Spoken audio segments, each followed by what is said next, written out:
going to read about 5 poems to you.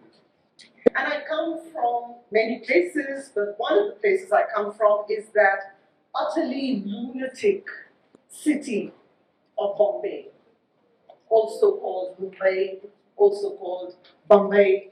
It's a city of many names, it's a city of many faces, where I live. I live on a wedge of land, reclaimed from a tired ocean, somewhere at the edge of the universe. Greetings from the city of L'Oreal sunsets and diesel afternoons, deciduous with concrete, botoxed with vanity. City of septic magenta hair clips, of garrulous sewers and tight-lipped taps, of 80s film tunes buzzing near the left temple, of ranting TV soaps and monsoon melodramas. City racked by hope and bulimia. City uncontained by movie screen and epigram. City condemned to unspool in an eternal hysteria of lurid nylon dream. City where you can drop off a swollen local and never be noticed. City where you're a part of every inly soaked bhelpuri. City of the Mahalakshmi beggar peering up through a gorse bush of splayed limbs. City of dark alleys. City of mistrust. City of forsaken tubelit rooms. City that coats the lungs, stiffens the spine, chills the gut with memory. City suspended between flesh and mortar and faux leather and delirium, where it is perfectly historical to be looking out on a sooty handkerchief of ocean, searching for God.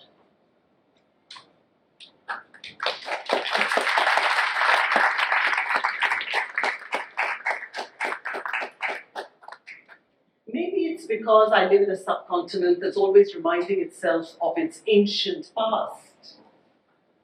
But there are times when I've longed for a sense of belonging that isn't encumbered by this perennial theme of history, that isn't constantly tied to the cargo of times gone by.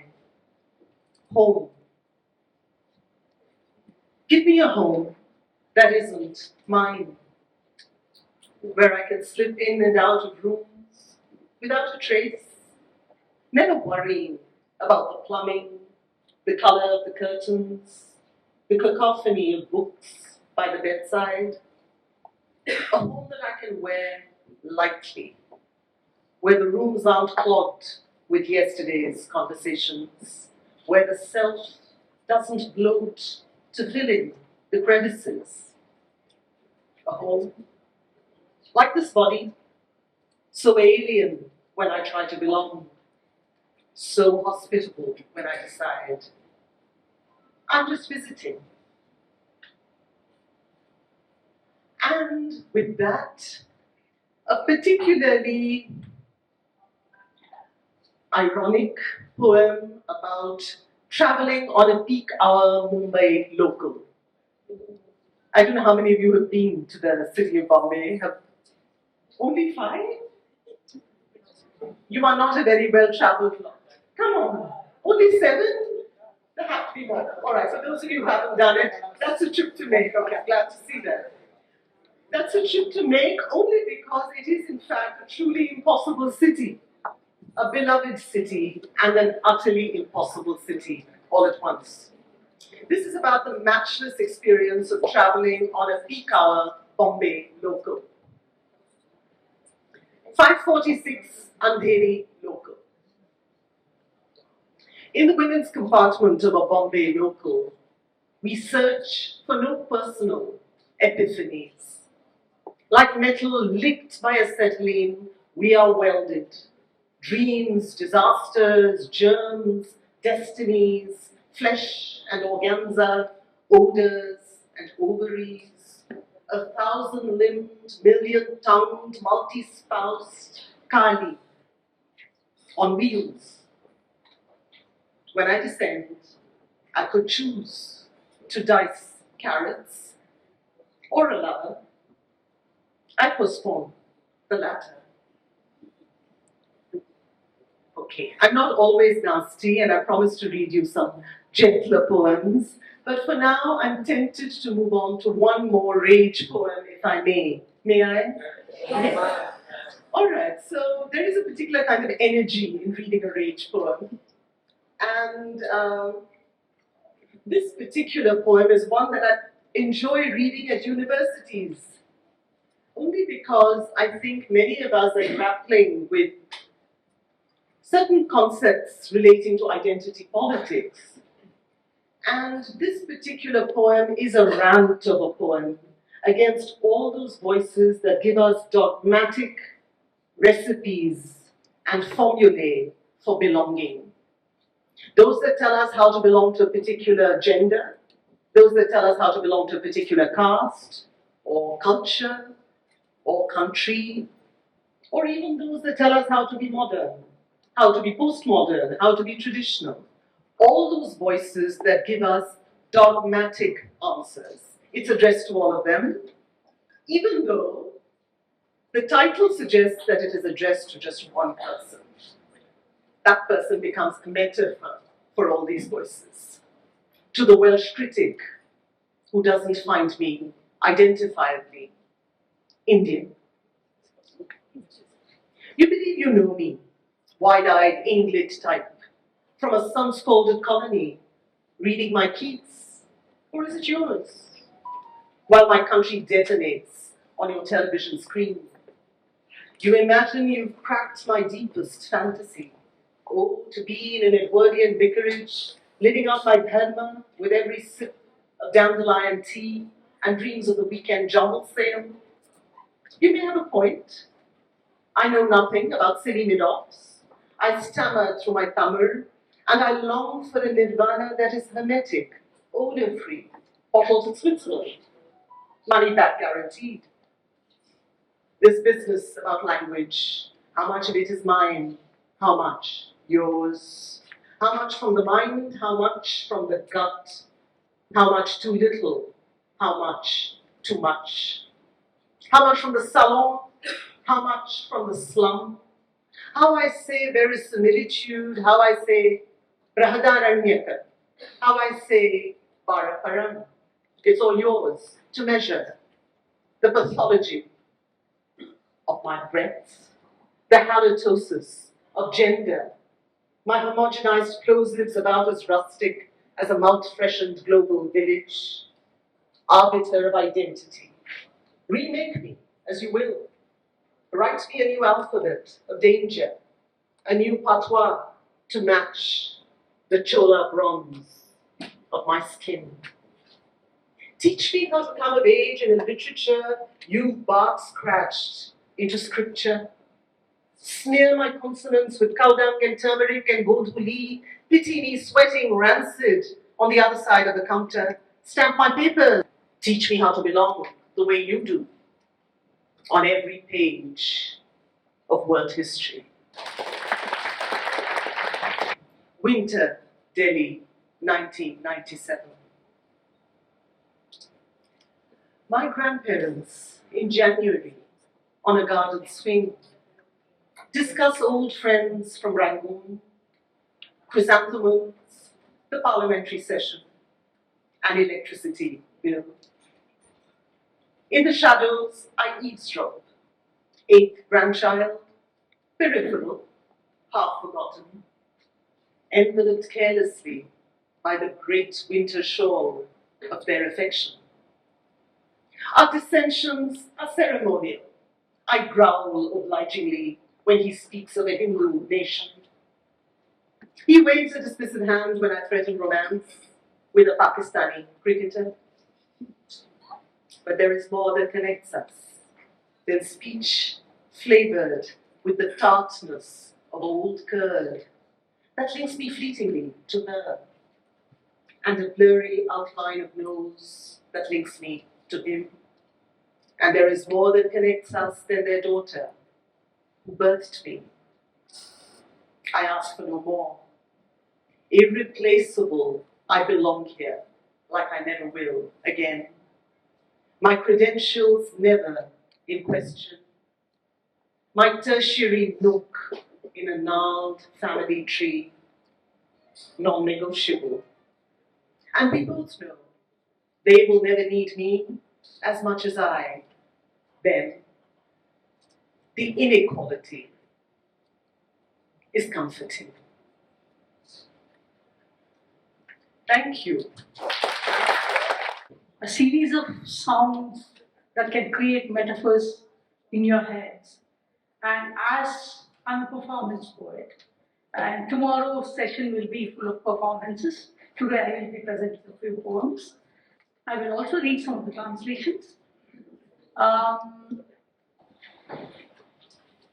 ಅಮ್ಮನಿಗೆ ನಾನು ನನ್ನಮ್ಮನ ಹಾಗೆ ನಾನು ನನ್ನಮ್ಮನ ಹಾಗೆ peach ದೇಹ ಎಲುಬು ಕಾಣುವ ಕೈ ಕಣ್ಣ ಕೆಳಗೆ ಹರಡಿದ ಕಪ್ಪು ಒಳಗೆ ಹೊರೆ ಹೊರೆ ದುಃಖ ಹೊತ್ತ ಎದೆ ಭಾರ ಹೊರಲಾರದ ಚಿಂತೆ ಮನಸ್ಸಿಗೆ ಮೇಲೊಂದು ಮುಗುಳ್ನಗೆ ನಾನು ನನ್ನಮ್ಮನ ಹಾಗೆ ಥೇಟು ನನ್ನ ಕಣ್ಣೊಳಗೆ ಅವಳ ಕಣ್ಣೀರು. I'm exactly like my mother. Thin body, bony fingers, dark circles below the eyes. Within a heavy heart loaded with cares, a mind beset with thoughts it can't quite carry. And on the surface, a smooth smile. I am like my mother, exactly. Her tears flow in my eyes.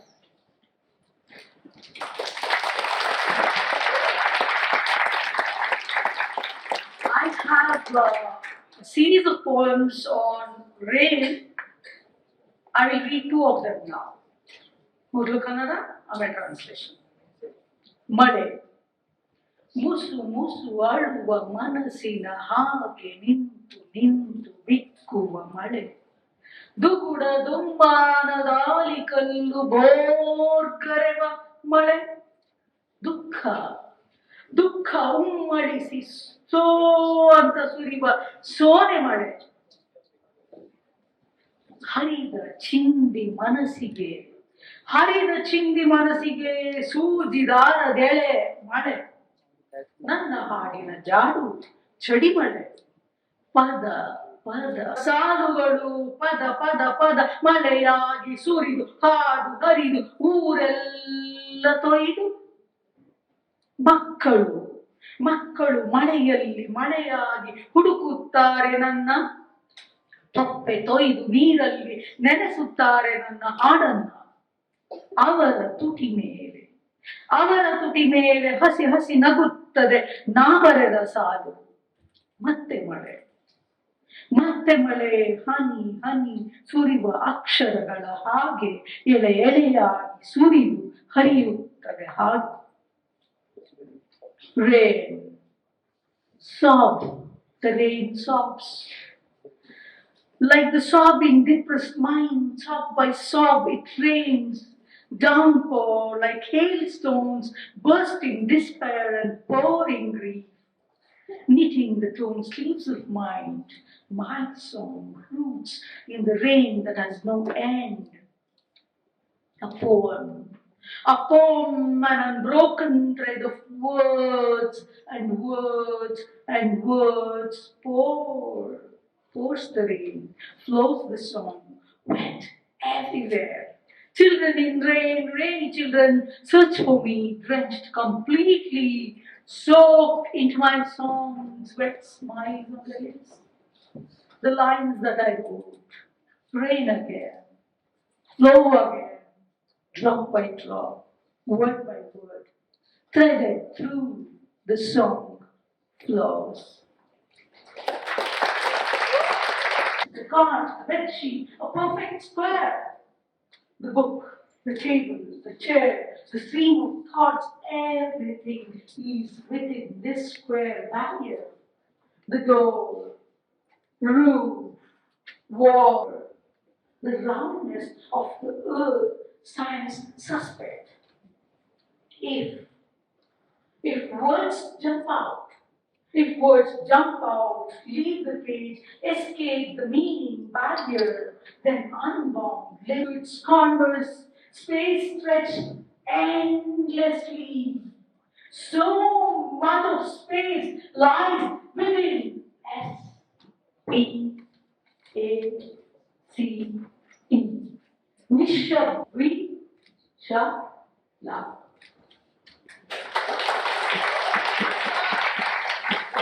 Hide and seek. A leaf from the tree, gliding, sliding, swinging, a kite catching the wind, a boat on the with colorful fish, yellow and green, flash on the shining water, moves quickly, disappears with a flow. What doesn't go? Air doesn't go. Tree doesn't go. Fish, no, it doesn't go. This game of hide and seek. Trapped song. A cloud came floating over an empty page. As the sharpness of the pencil blunts, clouds thicken. Roundness grays deeper, casting a gloom upon the page. Whirlwind doesn't whoosh. Rustling of the leaves not heard. Scent of the moist soil recurs as memory. Voice rumbles, pitter-pat, drizzles drop. Over the page, wind whispers, flower buds from creepers around fall as letters tossed on the page. Ripples in the mind stays Paris, refuses to spill over upon the empty page, within the dark clouds, in the rains that pour not, in pouring letters, a song gets trapped beyond portrayal. I would like to thank all my translators. Some of the poems are translated by me. I would like to end my reading with one poem. And this will be the last poem, Nadi Orage. This poem has been animated by Vasu Dikshit, sung by Vasu Dikshit of Swaratma Band, and it's been taken diverse forms in diverse languages. ನದಿಯೊಳಗೆ ಆಕಾಶ ಮೋಡ ತಣ್ಣಗಿನ ಸೂರ್ಯ ನನ್ನ ಬೊಗಸೆಯಲ್ಲೊಂದು ನದಿ ಮೇಲೆ ರಚಿದರೆ ಹನಿ ಹನಿಯಾಗಿ ಚೆಲ್ಲುವುದು ಮೈಮೇಲೆ ನದಿ ಆಕಾಶ ಮೋಡ ಸೂರ್ಯ ಬೊಗಸೆ ನೀರು ಕುಡಿದರೆ ಕುಡಿದಂತೆ ನದಿ ಆಕಾಶ ಮೋಡ ಸೂರ್ಯರನ್ನ ಅಡಗ ಯಾರೊಳಗೆ Inside the river are the sky, the cloud, and the cold sun. Cupped in my hands, the river. If I throw up my hands, the river spills in drops, scattering sky, cloud, and sun all over me. If I drink the river from my hands, then within me are the sun, the cloud, and the sky. Tell me then, who is in whom? Thank you. Mad Monkey and the Master Act. I am the monkey that burns up the city square and the entire Lanka if you ask me to light a candle. Beware. I am the drunken monkey of a different kind. Beating the drum is my cue for doing the tricks. Don't dismiss my fine acts as stupid monkey business. It takes more than intense madness to master the art of extreme subservience. Sanity and insanity are not equal and opposite in my case, and hence measure your words carefully, except maybe. But I am condemned by my master to obey and perform all things different and dangerous. Normal is boring.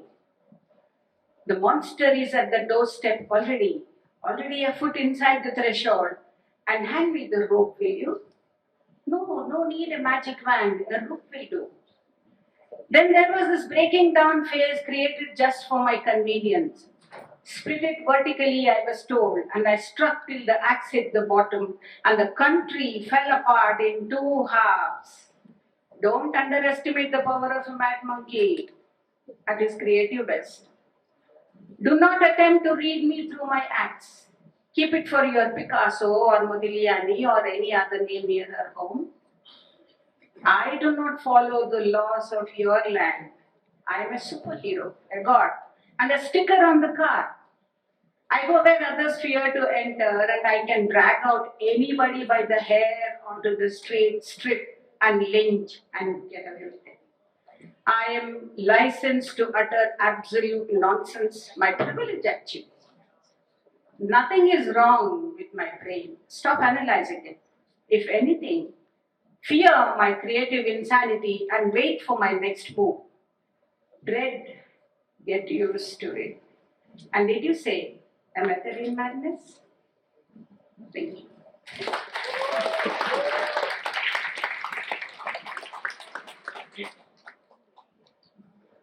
This is for those who can understand Kannada.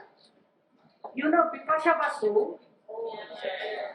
She said she doesn't know how to wear a sari. Bipasha Basu doesn't know how to wear a sari. So I've written a poem on how to wear a sari.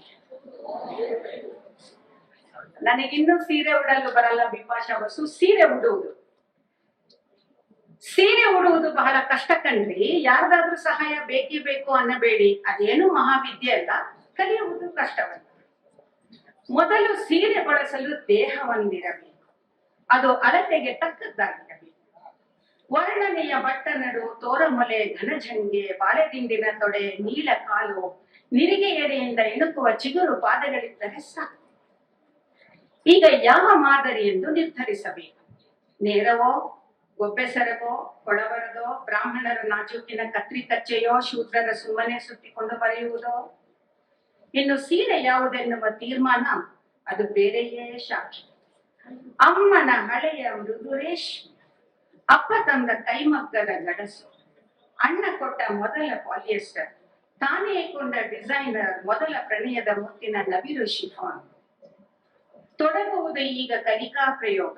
ಎಲ್ಲಿಂದ ಶುರು, ಎಲ್ಲಿಗೆ ಕೊನೆ, ಯಾವುದು ನಡುವೆ, ಏನೋ ತಿಳಿಯದ ಗೋಜಲು, ಇಸ್ತ್ರಿ, ಮುದುಡಿ, ಸೀರೆ, ಸುಕ್ಕಳು. ಹಾಗೆಯೇ ನಿಧಾನ ಗೋಜಲಿನೊಳಗಿಂದಲೇ ಮೂಡುವುದು ವಿಧಾನ. ಹಿಂದಿನವರು ಬರೀ ಸೀರೆಯನ್ನೇ ಬಾಳೆಗಂಟು ಕಟ್ಟುತ್ತಿದ್ದರಂತೆ.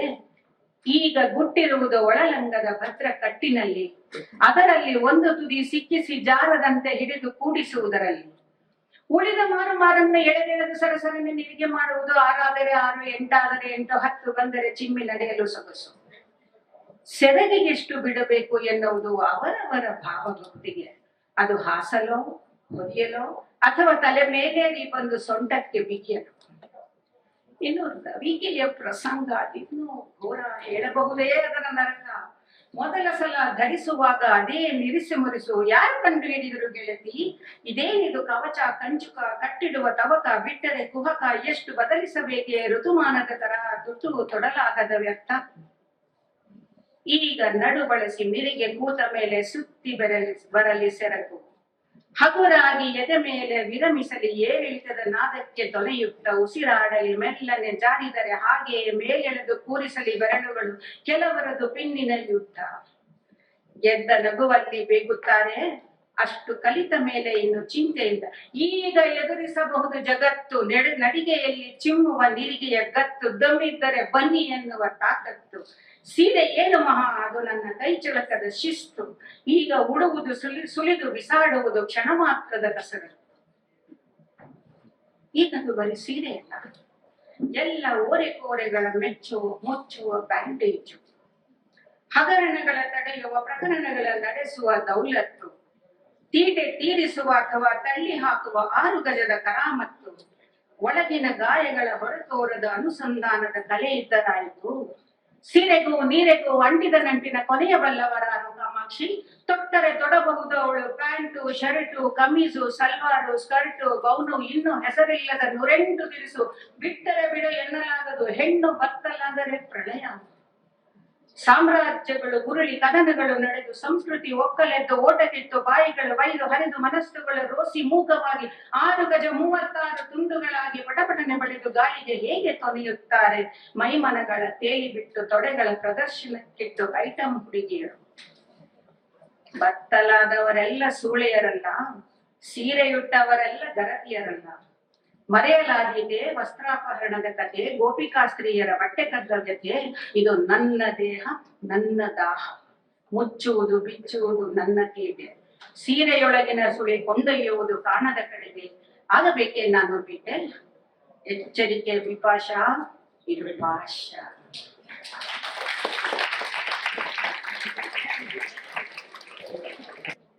ಕಿಲೋ ಪೊಟ್ಯಾಟೊ ತಗೊಳ್ಳಿ, ಅದನ್ನ ಬಾಯ್ಲ್ ಮಾಡಿ, ಅದನ್ನ ಸ್ಕ್ರೇಪ್ ಮಾಡಿ, ಅದನ್ನ ಮ್ಯಾಶ್ ಮಾಡಿ. ಆಮೇಲೆ 3 ಇಂಚ್ ಜಿಂಜರ್ ತಗೊಳ್ಳಿ, ಒಂದು 5 ಚಿಲ್ಲೀಸ್ ತಗೊಳ್ಳಿ, ಅದನ್ನೆಲ್ಲ ಗ್ರೈಂಡ್ ಮಾಡಿ ಮಿಕ್ಸ್ ಮಾಡಿ ಫ್ರೈ ಮಾಡಿ ಸರ್ವ್ ಮಾಡಿ. ಅವ್ರಿಗೆ ಬರ್ತಿದ್ದು ಅಡಿಗೆ ಮಾಡುತ್ತಿದ್ದೇನೆ. Gas, cooker, mixer, grinder, toaster, grater, heater, peeler, washer, ಗೃಹಿಣಿಯ ಪ್ರಧಾನ ಕನ್ಸ್ಯೂಮರು. ನೆನ್ನೆ ಅಂಗಡಿಯಲ್ಲಿ, ಇಂದು ಮನೆಯಲ್ಲಿ. ನಾಳೆ ಕ್ಲೀನ್ಡ್ ರೈಸು, ದಾಲು, ಪ್ಯಾಕ್ ಮಾಡಿದ ಎಲ್ಲ ಪುಡಿ ಗಿಡಿ, ಹಿಟ್ಟು, ಪಟ್ಟು, ಬೆಂದ, ಬೇಯಿಸಿದ, ಹುರಿದ, ಕರಿದ, ಕೊಟ್ಟಿದ 108 ಪ್ಯಾಕೆಟ್ ಎಲ್ಲ ಇನ್ಸ್ಟೆಂಟ್. ನೀರು ಬೆರೆಸಿದರೆ ಸಾಕು, ಬರೀ ಬಿಸಿ ಮಾಡಿದರೆ ಸಾಕು, ಕತ್ತರಿಸಿದರೆ ಸಾಕು, ಸುಮ್ಮನೆ ತಿಂದರೆ ಸಾಕು. ಅಜ್ಜಿ ಮುತ್ತಜ್ಜಿಯರ ರೆಸಿಪಿಗಳ ಮುಖ ನಿವಾಳಿಸುವಂತೆ ನೂಡಲ್ಸ್, ಗೀಡಲ್ಸ್, pizza, French fry, chop suey, Schezwan, ಬೇಜುವಾನ್, ನಾರ್ತ್ ಇಂಡಿಯನ್, ಕಾಂಟಿನೆಂಟಲ್, ಬಸವನಗುಡಿಯ ಇಟಾಲಿಯನ್, ಐಸ್ ಕ್ರೀಮು, ನಮ್ಮೂರ ಹೋಟೆಲು, ಬಿಸಿ ಬಿಸಿ ಸೇಲ್ಸ್. ಯಾಕೆ ಸುಮ್ಮನೆ ಸೆಂಟಿಮೆಂಟ್ ಎಲ್ಲ ಹೋಗಲಿ ಬಿಡಿ, ಒಂದಷ್ಟು ಕ್ರಿಮಿನಾಶಕ ಹೊಟ್ಟೆಗೆ. ಕಲಬೆರಕೆ, ಪಾಠಕ, ಬಾಟಲು ಪಾನಕ, ಇದೇನು ಮಹಾನರಕ, ಜಗತ್ತೇ ಬಾಯಿ ಹರಕ. ರಿಫೈನ್ಡ್, ಫಿಲ್ಟರ್ಡ್, ಪ್ರೋಸೆಸ್ಡ್, ಕಲ್ಚರ್ಡ್ 6 ತಿಂಗಳೊಳಗೆ ತಿನ್ನಿ. 3 ವಾರ ಹಾಗೆ ಇಡಬಹುದು, 2 ತಿಂಗಳು ಫ್ರಿಡ್ಜಿನಲ್ಲಿಡಿ, ನಾಳೆಯೊಳಗೆ ತಿಂದು ಮುಗಿಸಿ. ಹಿಮಾಲಯ ಹತ್ತುವವರು ಇದನ್ನೇ ತಿನ್ನುತ್ತಾರೆ, ಮಹಡಿ ಹತ್ತಲಾಗದವರು ಇದನ್ನೇ ತಿಂದು ಹೋಗುತ್ತಾರೆ ನೋಡಿ. ಅಷ್ಟು ಮಾಡಲಾಗದವರು 2 ಚಮಚ ಪುಡಿ ಬಾಯಿಗೆ ಬಿಟ್ಟುಕೊಂಡು ಗಾಳಿ ಕುಡದೆ ಬದುಕಿ 4,800 ರೂಪಾಯಿಗೆ ಎಲ್ಲ ವಿಟಮಿನ್, ಪ್ರೋಟೀನ್ ಜೊತೆಗೆ ಬೆಳಗ್ಗೆ ಸಂಜೆ ಜಿಮ್ಮಿಗೆ 600. ನಿಂತ ಕಡೆಯೇ ನಡಿಗೆ. ಕರೀನಾ ಕಪೂರ್ ವೇಸ್ಟ್ ಲೈನ್ ಎಲ್ಲರಿಗೂ ಬೇಕು.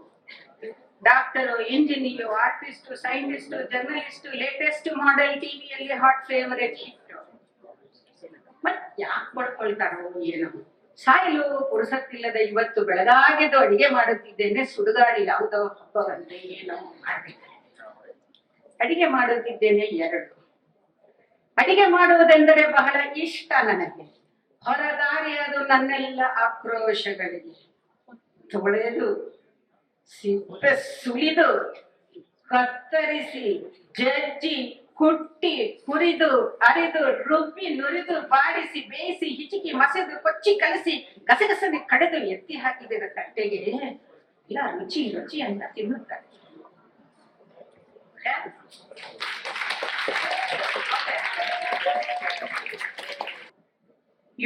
The 3 words are the brave and the new and the word. So I think you will understand what I'm trying to say in this rap song. ಇಲ್ಲ ಶರಣವಿ ವಸ್ತ್ರ ಬಿರಿಗಣಗಳು ರೋಗಗಳ ಕಟವು ಚಮುದ್ರ ಸಂಘರ್ಷ ಏಳು ಹಾರಾಟ ಸಮ್ಮಟ ಅಸಮಟ ಬಹಿಷ್ಕರಣ ತಿರಸ್ಕೃತ ಪುರಸ್ಕೃತ ಇದು ಶಾಸ್ತ್ರೋಕ್ತ ಇದು ನಿಷೇಧ ಇದು ಆಗಿ ಬರುತ್ತೆ ಏನಿಲ್ಲ ಆಸಿ ಇಲ್ಲ ಆಸಿ ಯಾವುದು ಪ್ರತಿಬದ್ಧಕ ಶಾಸನ ತೋರಿಸಿ ನೋಡಿ ಅಕ್ಷರಗಳ ಅಲೆಗರಿಗಳ ಶಾಸ್ತ್ರಜ್ಞರ ಉಲ್ಲೇಖಿಸಿ ಹಾಗಂತೆ ಹೀಗಂತೆ ವಿಶ್ಲೇಷಿಸಿ ಕೊನೆಗೆ ಸತ್ತ ಡಿಜಿಟಲ್ ಪ್ಲಾಟ್ಫಾರ್ಮ್ಗಳು ತೆರೆಯಲು ಗೂಗಲ್ ಮ್ಯಾಪ್ ಇಲ್ಲ ನೆಟ್ವರ್ಕ್ ಸಿಕ್ಕಿಕೊಂಡು ಚಕ್ರವ್ಯೂಹದೊಳಗೆ ಮುಸುಕಿನೊಳಗಿನ ಗುತ್ತು ಮುಚ್ಚಿಕೊಂಡ ಮುಖ ಚಿರಂಬರಿ ಚಿತ್ರ ಗುತ್ತಲ್ಲ ಕಳಿಸಿದವರು ಹೊರಗಿನವರಲ್ಲ ಹಿಟ್ಲರನ್ನು ನೆಂದರೆ ಇಲ್ಲ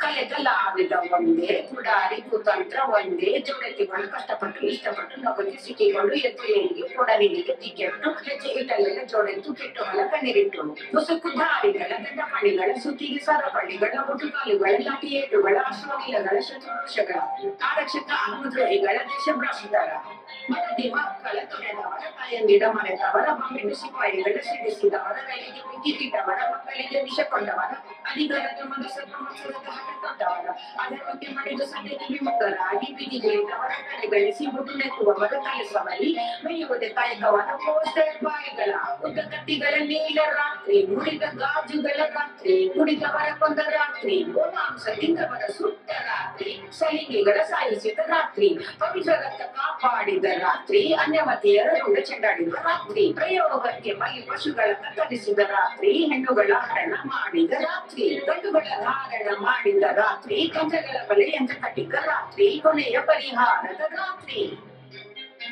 ರಣರಂಗದಲ್ಲಿ ಹೋದ ಮಾನವೀಯರು ಕಂಪನಿಯಲ್ಲಿ ಬಂದಿದ್ದೆ ಗಣತಂತ್ರದಲ್ಲಿ ಸರ್ವಾಧಿಕಾರದ ಮತ ಸರಿಯೇ ಅಪರಾಧ ಪರಂಪರೆ ಶುದ್ಧಿ ಶಾಕೂಟನ ಸತ್ತವರ ಪಾಪ ಬದುಕಿದವರ ಪಾಯಲ್ಲಿ ಪ್ರಾಣ ಹೊತ್ತುವ ಮುನ್ನ ಮುಟುಕು ಗಂಗರಾಜಲ ಜ್ಞಾನವಿದ್ದಿದ್ದೆ ನುಗಲು ತಡೆದಿದ್ದೆ ಬ್ರಹ್ಮ ಕಪಾಲ ಉಳಿಯಲಿಲ್ಲ ಹಿಟ್ಲರನ ಅಸ್ಥಿ ಪಂಜರವು ಸಹ ನಡೆಯಲಿಲ್ಲ ಅಂತ್ಯಕ್ರಿಯೆ ಮರ್ಯಾದೆ ಅಸಹಾಯುವ ಮುನ್ನ ಮನುಷ್ಯನಂತೆ ಬದುಕಲಿಲ್ಲ ಇವರಿಬ್ಬರು ಬುದ್ಧಿ ಕಲಿಯಲಿಲ್ಲ ಇದು ಮನೆಯ ಕುಣಿತ ಬೇರೆಯಲ್ಲ ಉಳಿದಿದ್ದೆ ಕುದುರೆ ಕಥೆಯ ತುದಿಯಲ್ಲ ಇಬ್ಬರ ಹಠದೆದರು ಸೆಟೆದು ನಿಂತಿದ್ದ ಜಗ ಧರ್ಮ ಕ್ಷೇತ್ರ ಕುರುಕ್ಷೇತ್ರ ಅರ್ಥಾಯಿತು ಯುಗ ಅರ್ಥವಾಗದು ಯಶಪಂಚವಾಗದು ಕಾರಣ ಇದು ಮರದ ಮಲೆಯಿಂದ ಬಿಟ್ಟ ಬಾಣ ವಿವರಣೆಯ ಕುದುರಣೆಯಲ್ಲಿ ಬಿಲಗುತ್ತಿದ್ದ ಕನ್ನಡೆಯದವರ ಟೀಕೆಗೆ ಬ್ಲಾಕ್ ಮಾಡಿ ಕೃತಾರ್ಥ ನಮ್ಮವರು ಪರಕೀಯರು ಕಾಣೆಯಾದರು ನಿಮ್ಮ ತೀಟೆಗೆ ಬೀದಿಗಿಳಿದು ಗುಂಡಿಗೆ ಬಲಿಯಾದರು ಹಾಲಿನ ತೀರಿಸದ ಮಹಾರಥಕ್ಕೆ ಶಪಿಸಿದರು ಮನದ ಮಾತಾಡಿ ಬೀದಿಯಲ್ಲಿ ಮನ ಕಳೆದರು ತಿನ್ನುವುದು ಸೇವಿಸುವುದು ಸ್ವೀಕರಿಸುವುದು ಹೇಗೆ ಬೇಕಾದರೂ ವರ್ಣಿಸಬಹುದು ಭುಜಿಸುವುದು ಭಜಿಸುವುದು ಬಣ್ಣಿಸುವುದು ಕೊನೆಗದನ್ನು ಹೊರಹಾಕಲೇಬೇಕು ಕರ್ನಾಟಕದ ಮನಕಗಳು ಮುಂಚು ಹಾಕಿದ್ದು ಸಿಸಿಟಿವಿಯಲ್ಲಿ ಸರಿಯಾಗಿ ಬೆಟ್ಟೆ ತಪ್ಪಿತು ಇನ್ನು ಅತಿ ಆಸೆ ಗತಿಗೇಡು ಗಡಿ ತಪ್ಪಬಹುದು ಗಲ್ಲಾಟ ಪಾಯಿತು ಕೂಗುತ್ತಿರು ಸೆಣಸುವುದು ಕಷ್ಟ ಇನ್ನು ಪಾಪ ಕುಸುಗಳು ಸಬೀಜ ಗೀರುವ ಹಲ್ಲಿಗೆ ಕಡಿದು ನಾಲಿಗೆಯ ಮಾದರಿಯಲ್ಲಿ ಕಿವಿಗೆ ತಪ್ಪಚ್ಚು ನಿಲ್ಲುವುದಿಲ್ಲ ಕನ್ನಡ ಪಾಕಿಸ್ತಾನ ಬಿರಿಯಾನಿ ಔತಣ ಮುಗಿದು ಅಡಚೌಕಿ ಕತ್ತಲಾಗಿ ನೆನಪಿಗೆ ಮರಗೆಲ್ಲ ಟಿಟೆನ್ಷನ್ ಕ್ಯಾಂಪಿನಲ್ಲಿ ಮನಹಾರಣ ಹಿಟ್ಲರನ ಮರಣ ಮಾತಾಡೋರು ಕೇಳಿಸಿಕೊಳ್ಳಬೇಕು ಮಗ ಎದುರುಕೂತವರ ಎದೆಯೊಳಗೆ ಇಣುಕಿನೊಡಬೇಕು ಸಂಭ್ರಮವಾಗಿ ಕಣ್ಣು ತೆಗೆಸಿ ನಿಲುಸಿರು ಬಿಟ್ಟು ಅವರಿವರ ಮಾತಿಗೆ ಕಿವಿ ಕೊಟ್ಟು ತಿಳಿದುಕೊಂಡು ಬಿಟ್ಟುಕೊಟ್ಟು ಪಟ್ಟು ನನ್ ಕುದುರೆ ನನ್ ಮೈದಾನ ಎಂದು ಕಚ್ಚ ಹಿಡಿದು ಅಡ್ಡ ಬಂದವರ ಕರೆದು ಡೋಲೋತ್ಸವದ ಹಬ್ಬದಲ್ಲಿ ಅದರ ಮತ್ತೆ ಮನೆ ಹಾಕಿ ಅದ ಬಗ್ಗೆ ಹೆಸರಿಟ್ಟು ಮತ್ತೆ ಬಿಚ್ಚಿಕೊಂಡಾಡುತ್ತಾ ಮಾಡುತ್ತಾ ಮೌನಿ ತಿಳಿಯದೆ ಜನ ನಾಡಿ ಅಯ್ಯೆಲ್ಲವುಗಳ ನಡುವೆ ಸ್ವರ್ಗ ನರಕಗಳು ಬೆದರುತ್ತಾ ನಾನು ಕೇಳುತ್ತಿದ್ದೇನೆ ಸ್ವಲ್ಪ ತಿಳಿಸಿ ನಿಮ್ಮ ನಲಿಗೆಯ ತಣೆಯಲ್ಲಿಯವರೆಗೆ ಹಿಟ್ಲರನ ಮೀಸೆ ಕುಡಿದಿತ್ತು ಪಕ್ಕದಲ್ಲಿ ಗುಂಡು ಹೊಡೆದುಕೊಳ್ಳುವವರೆಗೆ ಕಾಗದದ ಸಾಕ್ಷಿ ಹಿಡಿದು ಹೊಡೆತುಗಳು ಗುಡಿ ತೋರುತ್ತಿವೆ ಎಲ್ಲ ಮುಟ್ಟಿದ ಮೇಲೆ ದೇಶ ಆಡಿದ ಮೇಲೆ ಭವ್ಯ ಭಾರತದ ಕಿರೀಟ ಉರುಳಿದ ಮೇಲೆ ಕೊನೆಗೆ ಪಶ್ಚಾತ್ತಾಪ ಪಡಬಹುದೇ ಮರ್ಯಾದ ಪುರುಷೋತ್ತಮನ ನಿಜ ರಾಮನಾಮ ಜಪಿಸಿ ಧರ್ಮನೆಟ್ಟು ತಪ್ಪಿಸಿಕೊಳ್ಳಬಹುದೇ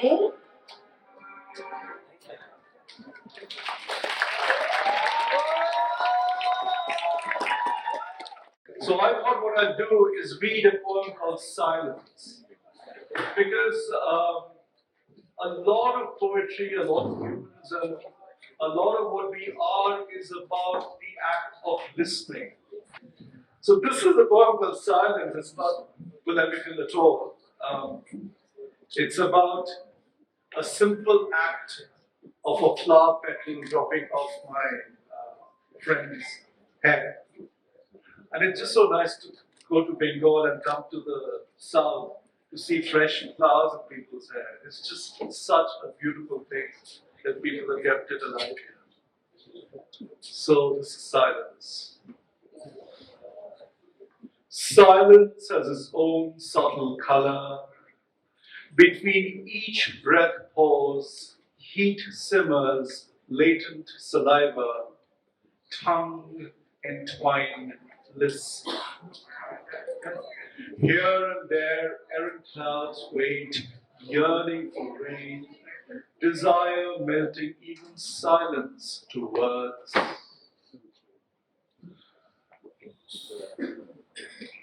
Words color bleed, incarnadine, as your lips whisper softly the secrets of your silence. Your fine chicken blouse, white, sheer, and almost transparent, cannot hide the quiet of your heartbeat on your wheat olive skin. The milk white flower adorning your hair sheds a solitary petal, just one. In that petal, silence blooms color, white, transparent white, pure white silence.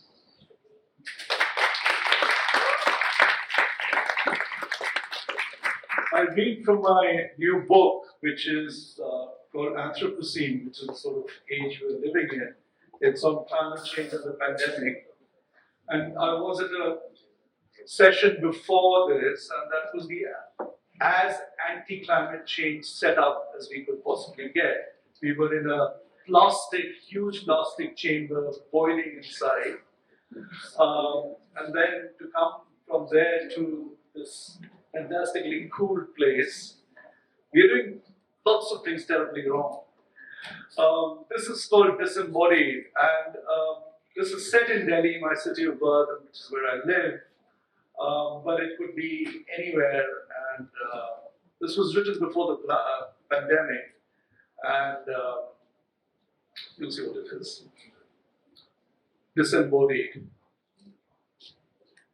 My body carved from the abandoned bricks of a ruined temple, from minaret shards of an old mosque, from slate remnants of a medieval church apse, from soil tilled by my ancestors. My bones don't fit together correctly as they should.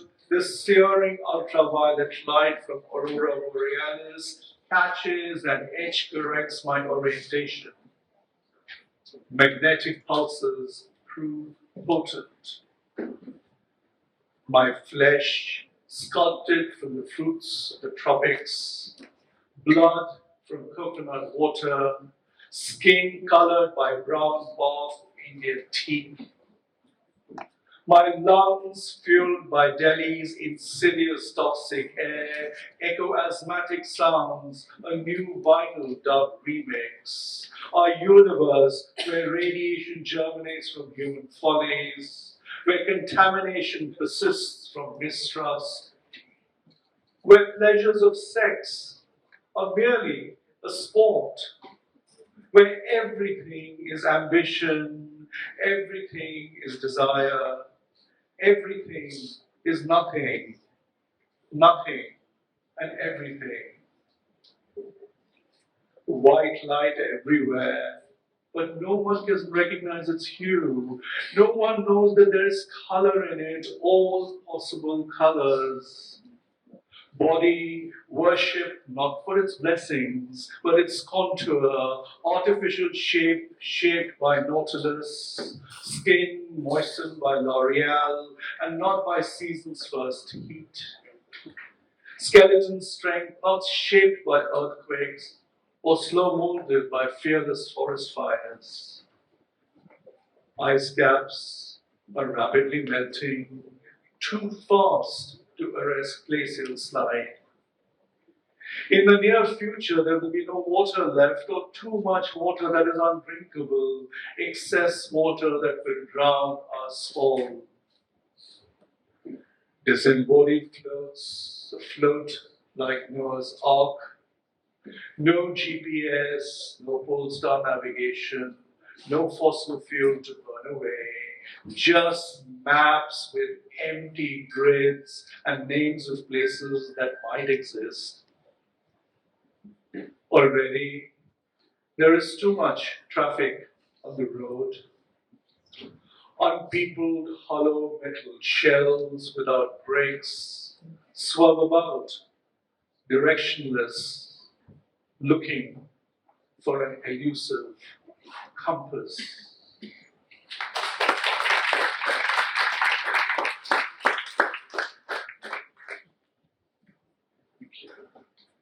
this is a poem I wrote when my mother died. This was many, many years ago.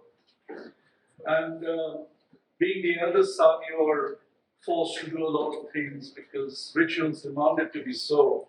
You may or may not agree with it, but at a crucial time like your parents' death, you don't want to dissent or agitate, especially when someone's died and that's the last rites. So I went ahead and did a lot of the rites. But the kind of society we live in prevents us to even breathe or even grieve. So until my mother's body was in the morgue frozen and I couldn't take it out because I had to sign triplicate forms in the municipal office to legitimize the fact that she was dead. So without the death certificate, even though my mother was gone a couple of days back, she was not dead. And then for about a month or so, of course, I have to do these big shroud and pujas and feed the entire community.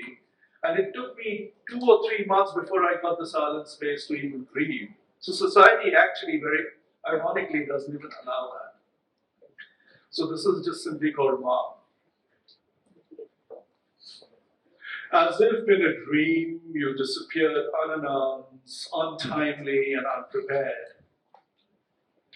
The handwritten diary you left behind weepingly revealed your sordid, searing pain. Grief struck, I run around cities' municipal offices, rummaging through bureaucratic files, seeking your death certificate for validation, as if losing you wasn't loss enough.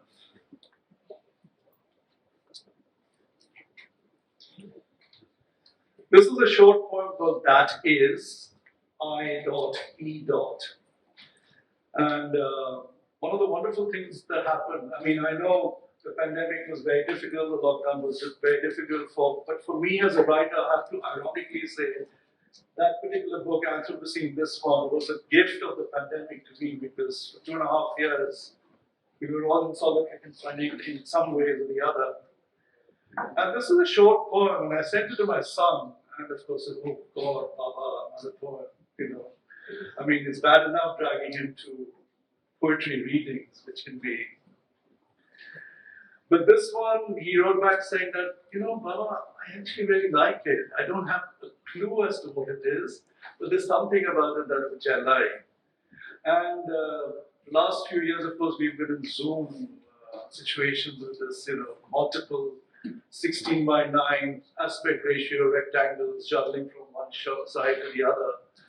And an American musician, composer, she has been following me in some of the programs and wrote to me saying that, I love this book, can I make them into songs? So, of course you don't say no. How can you say no to that, you know? Like the rap film you have.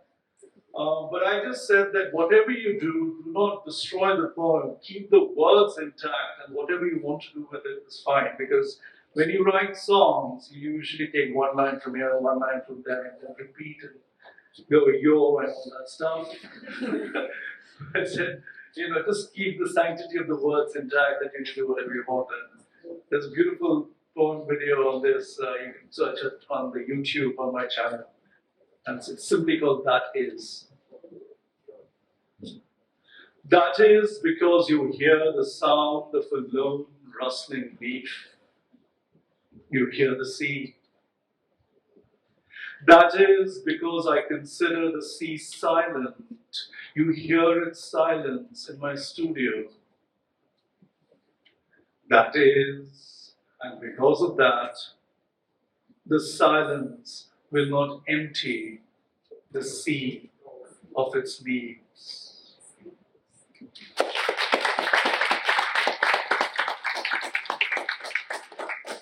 Since we are all here in a university setup, language is something that we have to deal with all the time. We are also faced with a situation where language is twisted. We are in a cancel culture situation. Fake news is more important than valid news. Social media has left us reeling under rumors and hypocrisy. So, of course, I had to write this poem language. But I actually wrote this poem because I grew up at a time when I wrote my first poems on a typewriter, on a manual typewriter, and I still have it. It still works. It's not a piece of art in a very swish interior decorated home where you have objects which you don't touch, or sofas you can't sit on. This one still works. The real problem, of course, is to source the ribbon, the red and black ribbon, is more difficult and is more expensive than to get the typewriter going.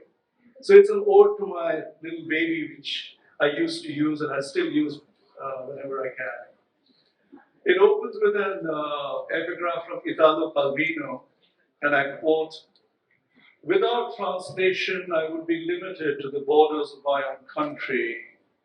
The translator is my most important ally."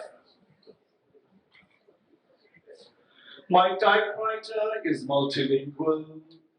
Its keys mysteriously calibrating my bipolar forked tongue.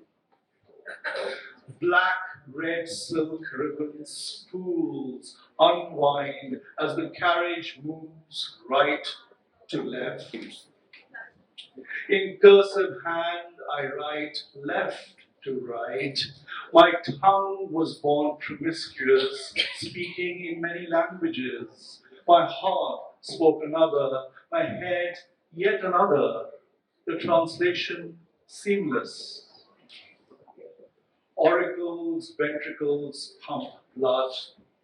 Corpuscle-like alphabets, phrases, syntax cross-fertilize my text, breathing life.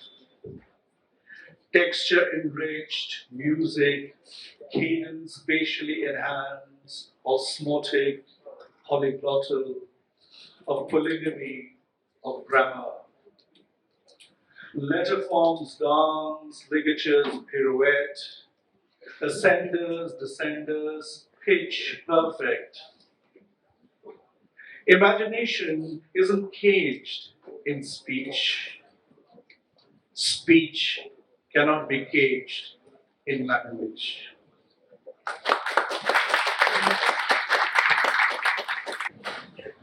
For 1,000 years, I walked this earth's passage by day and night. From Lanka shores to Malay's vast seas, I've traveled much, been a guest at Bimbishar and at Ashok's courts, stayed in the distant nights in the town of Vidarbha. I'm long worn out. Around me, waters of sea and life have endlessly swirled. My only peace, a fleeting moment snatched with her, Natorer, Bonolata, Shane. Chultar, Kobekar, Ondhukar, Vidishar, Disha, like the dense ink night of Vidisha, her hair black, deep black, her face like the delicate weave of Shravusti's filigree trees. Just as a lost boatman, rudderless, tossing in the far seas, chances upon lush green Isle of Spice, I too got aside, saw her, a mere glimpse in the dark.